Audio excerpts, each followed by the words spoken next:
ከሚያንማር የበይነ መረብ አጭበርባሪዎች እጅ ተለቀው በአንድ ወታደራዊ አንጃ ቁጥጥር ስር ባለ መጠለያ ውስጥ የሚገኙ ከ700 በላይ ኢትዮጵያውያን ዳግም በአጭበርባሪዎች እጅ ሊወድቁ እንደሚችሉ አመለከቱም።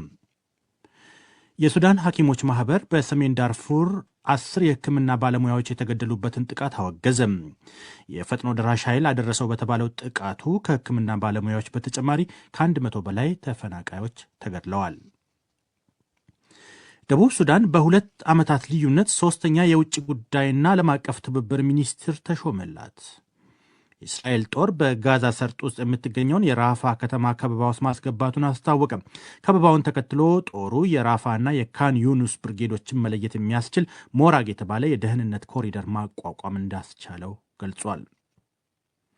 አሜሪካና ኢራን በኢራን የኒውክለር መርሃ ግብር ላይ የሚያደርጉትን ድርድር አማን ሞስካት ውስጥ ዛሬ ጀመሩ።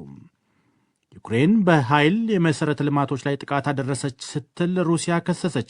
ዩክሬን በበኩሏ ሩሲያ ሌሊቱን መዲናዋ ኪየቭን ጨምሮ ባደረሰችው መጠነ ሰፊ የድሮን ጥቃቶች በትንሹ 4 ሰዎች መጎዳታቸውን አስታውቃለች። ዜናውን በዝርዝር ከሚያንማር የበይነ መረብ አጭበርባሪዎች እጅ ተለቀው በአንድ የወታደራዊ አንጃ ቁጥጥር ስር ባለ መጠለያ ውስጥ የሚገኙ ከ700 በላይ ኢትዮጵያውያን ዳግም በአጭበርባሪዎች እጅ ሊወድቁ እንደሚችሉ አመለከቱም። በመጠለያ ጣቢያ ውስጥ በአስቸጋሪ ሁኔታ ውስጥ እንደሚገኙ የገለጡት ኢትዮጵያውያኑ በሽታን ጨምሮ ለጦርነትና ለተፈጥሮ አደጋ እጅጉን መጋለጣቸውን ለዶይቼ ቬለ ተናግረዋል። ስሙ እንዳይጠቀስ የጠየቀንና በመጠለያ ጣቢያ ውስጥ የሚገኝ ወጣት እንዳለው የኢትዮጵያ መንግስት ከግብረሰናይ ድርጅቶች ጋር በመተባበር ወደ ሀገር ቤት ሊወስዳቸው የጀመረው ጥረት መጓተቱ ዳግም በአጭበርባሪዎች እጅ ለመውደቅ አስገዳጅ ሁኔታ ፈጥሯል። ከ700 በላይ ነው። ኦልሞስት ከ700 በላይ ነው ያለንበት ደረጃ ኦልሞስት በጣም ስትረስፉል ነው። በቃ ኦልሞስት ወደዛም ትመለሳላችሁ የሚል ድግግሞሽ መጠየቅ እየደረሰልን ያለው ለብዙዎቹ ፍራቻ ውስጥ ነው ያለነው። እንግዲህ እንደዚህ አይነት ህይወት ነው እየመራን ያለነው። ቀደም ሲል አካባቢውን በሚቆጣጠሩ ታጣቂ ቡድኖች ከበይነ መረብ አጭበርባሪዎች እጅ መውጣታቸውን የሚገልጸው ወጣቱ በአጭር ጊዜ ወደ ሀገር ቤት የመመለስ ተስፋ ሰንቀው የነበረ ቢሆንም አሁን ያ ተስፋ ወደ መሟጠጡ መቃረቡን ተናግሯል። መውጣት እንደምንችል ነው የሚነግሩን። ነገር ግን አንዳንድ ኤንጂኦዎች ሲነግሩን ግን ከዛ በተቃራኒ ነው። ኦልሞስት በፕሮሰሱ እንዳልተጀመረ እና ብዙም እንዳልሄደ ነው የሚናገሩት። በዚህ ለበዓል ደግሞ እንደምንገባ ነው ትልቅ ተስፋ እየሰማን የነበረው ከተለያዩ ኮሚቴዎች፣ ከመንግስትም አካሎች። ነገር ግን ምንም አይነት ተስፋ እንደሌለ ነው በአንድ ጎን እያየን ያለ ነው። በጣም ተስፋ ቆርጠናል ብቻ። ኢትዮጵያውያኑ ተጠልለው በሚገኙበት አካባቢ በደረሰ የመሬት መንቀጥቀጥ የአካል ጉዳት የደረሰባቸውና በቂ ሕክምና ሳያገኙ በአስቸጋሪ ሁኔታ ውስጥ እንዳሉ ለዶይቼ ቬለ የነገረ ሌላ ወጣት በበኩሉም በአካባቢው እየተስፋፋ የመጣው ጦርነት ሕይወታቸውን ለአስከፊ አደጋ የሚያጋልጥበት እድሉ ሰፊ መሆኑን ተናግረዋል። አካባቢው በጣም የጦርነት ቀጠና ነው። እጁ ላይ ይዞን ያለው ሚሊታሪ ከሌላ ሚሊታሪ ግሩፕ ጋር ፋይት ያደርጋል እና አንዳንድ ቀናት ተኩሱ በጣም ወደኛ እየተጠጋ ይሄዳል እና በሂደት ምናልባት እኛን የያዘን ሚሊታሪ ቢሸነፍና ቢሸሽ የሚመጣው ሚሊታሪ እኛን ወስዶ ለጦርነት ሊጠቀም እንደሚችል አንድ ስጋታችን ነው። ሌላኛ ስጋታችን እሱ ነው። በሚያንማር በተጨናነቀና በአስቸጋሪ ሁኔታ ውስጥ የሚገኙት ኢትዮጵያውያኑ የኢትዮጵያ መንግስትና ዓለም አቀፉ ማህበረሰብ ተረባርቦ ከአካባቢው እንዲያስወጣቸው ተማጽነዋል። የሱዳን ሐኪሞች ማህበር በሰሜን ዳርፉር 10 የሕክምና ባለሙያዎች የተገደሉበትን ጥቃት አወገዝም። የፈጥኖ ደራሽ ኃይል አደረሰው በተባለው ጥቃቱ ከሕክምና ባለሙያዎች በተጨማሪ ከ100 በላይ ተፈናቃዮች ተገድለዋል። የፈጥኖ ደራሽ ኃይል አልፋሽር ከተማ አቅራቢያ ባለፉት 2 ቀናት ተከታታይ በፈጸማቸው ጥቃቶች ከተገደሉት ሐኪሞች ውስጥ የአንድ ሆስፒታል ዳይሬክተር ይገኙበታል። ማህበሩ ትናንት አርብ ባወጣው መግለጫ እንዳለው ሐኪሞቹ የተገደሉት ዘምዘም በተባለው የስደተኞች መጠለያ ጣቢያ የሰብአዊ እርዳታ እየሰጡ ባሉበት በደረሰባቸው ጥቃት ነው። መግለጫው አያይዞ በሕክምና ባለሙያዎች ላይ የደረሰው ጥቃት በሰሜን ዳርፉር በበሽታ እየተሰቃዩ የሚገኙ ሰዎችን ሕይወት አደጋ ላይ የጣለ ነው ብሏል። በጥቃቱ ደረሰ ስለተባለው ጅምላ ግድያ አሃዝ ከገለልተኛ ወገን ማረጋገጥ አለመቻሉን የጀርመን ዜና አገልግሎት ዲፒኤ ዘግቧል። ነገር ግን ከሳተላይት የተገኙ የተደራጁ መረጃዎች እንደሚያሳዩት ለሀገር ውስጥ ተፈናቃዮች በተዘጋጀው የዘምዘም የመጠለያ ጣቢያ የምድር ውጊያ ቀጥሎ የተካሄደ መሆኑን ዘገባው አመልክቷል። 2 ዓመቱን ሊደፍን በተቃረበውና በሱዳን ብሔራዊ ጦርና በፈጥኖ ደራሹ ኃይል መካከል እየተደረገ ያለው ጦርነት ብሔራዊ ጦሩ ባለፈው ሳምንት መዲናዋ ካርቱምን ከፈጥኖ ደራሽ ኃይሎች ማስለቀቁ ይታወሳል። ደቡብ ሱዳን በ2 ዓመታት ልዩነት ሶስተኛ የውጭ ጉዳይና ዓለም አቀፍ ትብብር ሚኒስቴር ተሾመላት። የሀገሪቱ ፕሬዚዳንት ሳልቫ ኪር ሚያርዲት አዲስ የውጭ ጉዳይ ሚኒስትር የሾሙት ከተቀዳሚ ምክትል ፕሬዚዳንት ሬክ ማቻር የገቡበት የፖለቲካ ውዝግብ ሀገሪቱን ወደ እርስ በርስ ጦርነት ሊከታት ይችላል የሚል ስጋት ባየለበት ወቅት ነው። አዲሱ የደቡብ ሱዳን የውጭ ጉዳይና ዓለም አቀፍ ትብብር ሚኒስትር አምባሳደር መንዴ ስማያ ኩምባ ትናንት አርብ ፕሬዚደንቱ በተገኙበት ቃለ መሐላ ፈጽመዋል። የቀድሞ የውጭ ጉዳይ ሚኒስትር ረመዳን አብደላ ጎክ ከኃላፊነታቸው ለምን እንደተሻሩ የተባለ ነገር የለም። አምባሳደር መንዴ የደቡብ ሱዳንን የውጭ ጉዳይ ፖሊሲ እንዲያራምዱና የሀገሪቱን ገጽታ እንዲያሻሽሉ ትዕዛዝ ተሰጥቷቸዋል። ረመዳን አብደላ ጎክ በውጭ ጉዳይ ሚኒስትርነት ደቡብ ሱዳንን የመሩት ለ1 ዓመት ገደማ ብቻ ነው።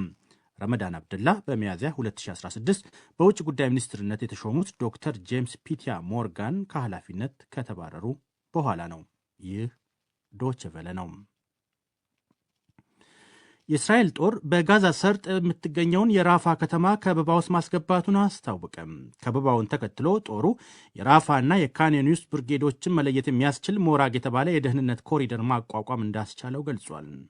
የእስራኤል መከላከያ ዛሬ ባወጣው መግለጫ ጦር ኃይሉ ባለፉት 24 ሰዓታት አሸባሪዎች ያላቸው በርካታ ታጣቂዎች መግደሉን፣ የምድር ውስጥ ዋሻዎችን ማፈራረሱና ሐማስ ይገለገልባቸው የነበሩ መሠረተ ልማቶች ማውደሙን ዘርዝሯል።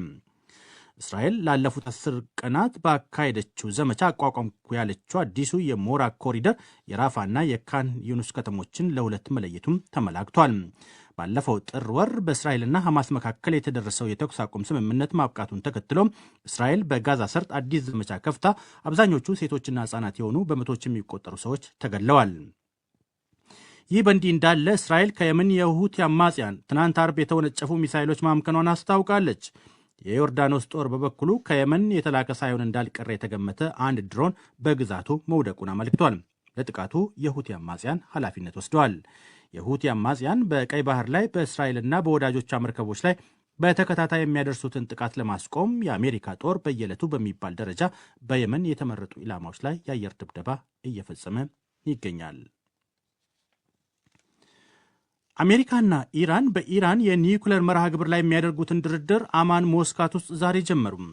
ሁለቱ ሀገራት በተዘዋዋሪ የሚያደርጉትን ድርድር ከመጀመራቸው አስቀድሞ የአሜሪካው ፕሬዚዳንት ዶናልድ ትራምፕ ኢራን ስምምነት ላይ ማደርስ ከሆነ ወታደራዊ እርምጃ ሊወስዱ እንደሚችሉ አስጠንቅቀዋል። የኢራን የውጭ ጉዳይ ሚኒስትር እስማኤል ባቄ የኒውክሌር ድርድሩ በጅምር ደረጃ ላይ መሆኑን አመልክተው ረዥም ጊዜ ሊወስድ ይችላል የሚል እምነት እንደሌላቸው ተናግረዋል።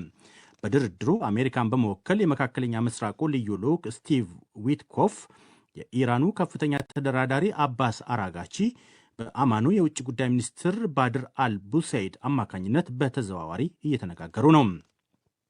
ፕሬዚዳንት ዶናልድ ትራምፕ ወደ ስልጣን ከተመለሱ ወዲህ ኢራንና አሜሪካ ቀጥታ ባልሆነው ንግግራቸው ለመጀመሪያ ጊዜ ሲገናኙ ኢራን በጥንቃቄ መቅረቧን አሶሺየትድ ፕሬስ ዘግቧል። ይህም ትራምፕ በተደጋጋሚ በኢራን የኒውክሌር መሠረተ ልማት ላይ ጥቃት ሊያደርሱ እንደሚችሉ በተደጋጋሚ መዛታቸውን ተከትሎ ነው ተብሏል።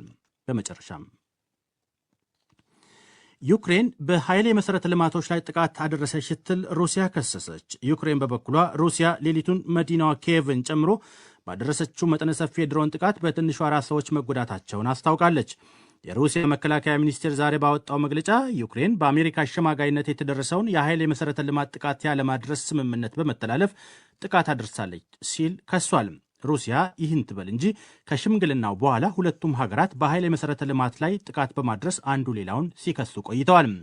ሩሲያ በኃይል መሠረተ ልማት ላይ ደረሰ ያለችውን ጥቃት በተመለከተም ከገለልተኛ ወገን ማረጋገጫ አለማግኘቱን ሮይተርስ የዜና ወኪል ዘግቧል። ይህ በእንዲህ እንዳለ ሩሲያ ለ4 ሰዎች ጉዳት ምክንያት ነው የተባለ የ88 ድሮኖች ጥቃት መፈጸሟን ዩክሬን እወቁልኝ ብላለች። መዲና ኪየቭን ኢላማ ካደረገው ጥቃት በተጨማሪ ሁለተኛዋ ትልቅ ከተማ ካርኪቭን ጨምሮ ሌሎች አካባቢዎችም የጥቃቱ ሰለባዎች መሆናቸውን ዘገባው አመልክቷል። የዩክሬን የመከላከያ ሚኒስቴር ጥቃት ለማድረስ ከተሰማሩት 88 ድሮኖች ውስጥ 70ዎቹ